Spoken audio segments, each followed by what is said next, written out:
Assembly ప్రాంతంలో metro పనుల కోసం ప్రయత్నాలు సాగుతున్నాయి. మార్పులు చేర్పులపై స్పీకర్తో అధికారులు సమావేశమయ్యారు.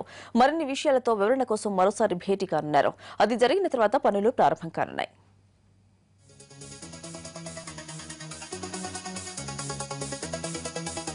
హైదరాబాద్లోని మెట్రో అలైన్మెంట్ మార్పులపై క్లారిటీ వచ్చింది. పాత అలైన్మెంట్ ప్రకారం అసెంబ్లీ ముందు నుంచి మార్గం ఉండేది, కానీ ఇప్పుడు దాన్ని దారి మళ్లించారు.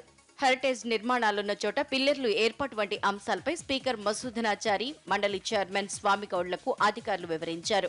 మారిన అలైన్మెంట్ ప్రకారం తెలుగు యూనివర్సిటీ పక్కన ఉన్న పబ్లిక్ గార్డెన్స్ గేట్ నుంచి జూబ్లీ హాల్, నర్సరీ మీదుగా పోలీస్ క్వార్టర్స్ నుంచి లక్డీ కపుల్లో ఏర్పాటు చేస్తున్న మెట్రో రైల్ స్టేషన్ మీదుగా మార్గాన్ని ఖరారు చేసినట్లు చెప్పుకొచ్చారు.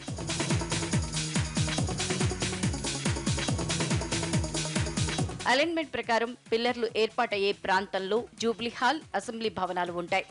ఇవన్నీ చారిత్రక సంపద కావడంతో వాటిని పరిరక్షిస్తూ రైల్వే లైన్ వేయాల్సి ఉంటుంది.